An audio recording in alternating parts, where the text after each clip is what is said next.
Hello guys, welcome to Computer Conversation. I am Shivnath and today I am going to bring a new series of PC build videos on this channel. Today, we are going to start this series with a massive 90,000 rupees build. I'll try to upload new videos in this series every 2 weeks. So without any further delay, let's get started. At the very start of this video, I want to clear up some points. Number 1, I will always give preference to performance rather than aesthetics or looks. Number 2, I'll try to recommend the best hardware which has the best price to performance ratio you can get within the specified budget. And number 3, the prices mentioned in this video are as of the date the video is being made. By the time you would be watching, the prices might vary.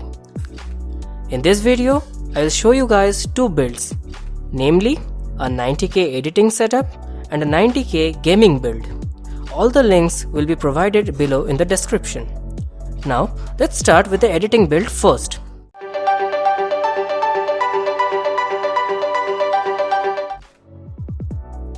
The processor, I have chosen AMD Ryzen 7 3700X. It costs 29,465 rupees. 3700X is a 3rd gen Ryzen processor based on the new Zen 2 architecture and built on TSMC's new 7nm FinFET technology. It has a base clock of 3.6 GHz and a single core max boost clock of 4.4 GHz and comes with the included Wraith Prism, which is a great stock cooler. The powerful 8 cores and 16 threads will rip through your editing workloads. Now, let's focus on the motherboard. The motherboard of choice here is MSI B450M Mortar Max, which costs 9,200 rupees. It belongs to the recently released Max variants of MSI motherboards, which is nothing but a relaunch of their X470 and B450 series with a bigger BIOS memory and updated BIOS. That means you can put a Ryzen 3000 series chip directly on the board and the system will detect it, resulting in a successful boot. It is a feature-packed micro ATX board that comes with true 4+2 phase VRM with no doublers whatsoever. It has 4 DIMM slots supporting the dual channel RAM with speed up to 4000 MHz on Ryzen 3rd gen CPUs and up to 3200 MHz on 2nd and 1st gen. Most importantly, it has a BIOS flashback button. It has a maximum RAM support of 64 GB. As for ports, it has plenty of them. On the rear side, we have 3 USB 3.2 ports and 2 USB 2.0 ports. It has 4 SATA 3 ports, 2 M.2 slots as well as 2 PCIe 16 slots, of which one is a Gen 3 and the other one is a Gen 2 slot. Please note that this motherboard supports only Crossfire and not SLI. As for what is SLI and Crossfire, I'll make a video about that later on. Next on the list is RAM. I have chosen a pair of G.Skill Ripjaws 5 3000 MHz 8GB/1 RAM modules costing 3150 rupees each, totaling up to 6250 rupees. Its latency is 16, 18, 18, 38, which can be further tightened manually in the BIOS. Reviewers like Hardware Unboxed have already proved that it doesn't make much sense going beyond 32 MHz in terms of performance. Here, 3000 MHz was chosen because it provided the best price to performance ratio according to the Indian market. Now, we move on to the storage. For this build, I have selected one hard disk and 2 SSDs.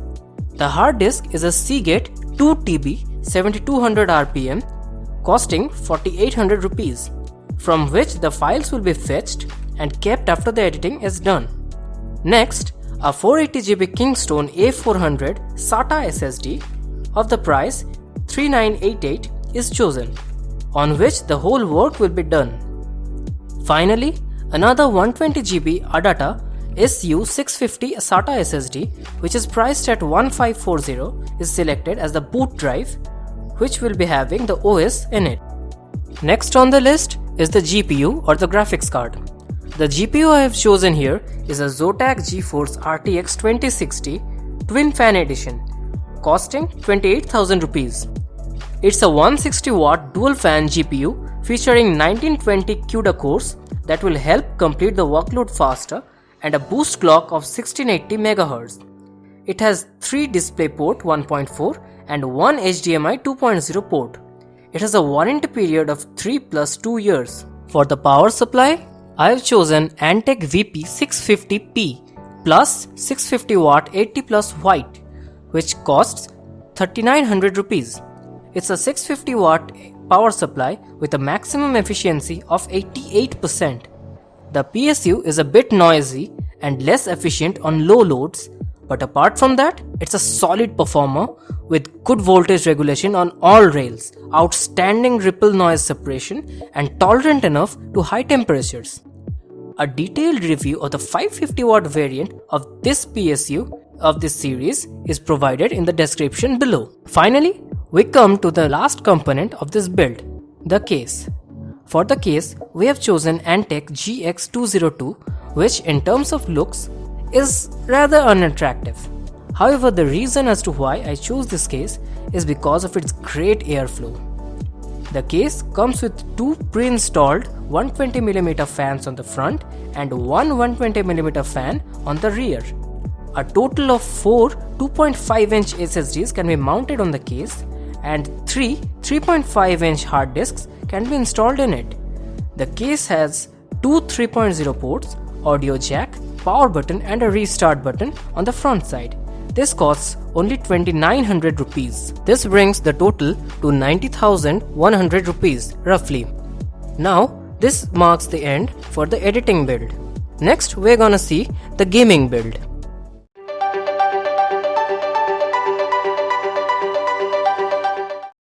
For the gaming build, we're gonna use some of the components that we already used in the editing build. The components which will be similar to the editing rig are the RAM, hard disk, SSD, and the case. The processor used in this build is a Ryzen 5 3600. It costs 70,050 rupees. It is a 6-core 12-thread processor belonging to the 3rd generation of Ryzen, built on TSMC's new 7nm FinFET technology. The CPU itself is based on Zen 2 architecture. It has a base clock of 3.6 GHz and a single-core max boost clock of 4.2 GHz and comes with included box Wraith Stealth Cooler, which is a good stock cooler if you are not overclocking the CPU. However, if you plan on overclocking the CPU, an aftermarket cooler is suggested. Next comes the motherboard.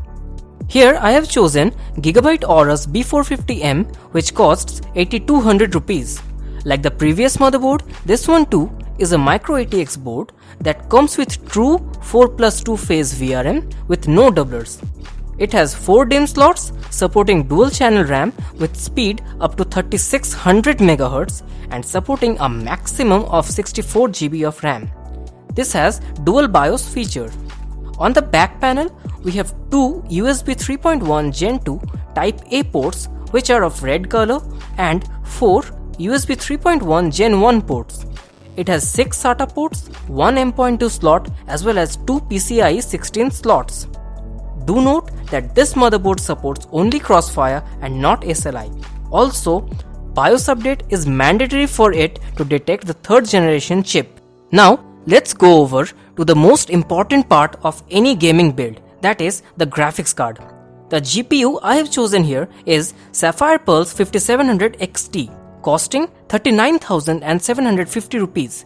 It is based on AMD's latest RDNA architecture and manufactured on 7nm FinFET process. This is a dual fan GPU and is perfect for smooth 1440p or 2K gaming, as well as it acts as a good entry-level 4K gaming card. It has dual VBIOS.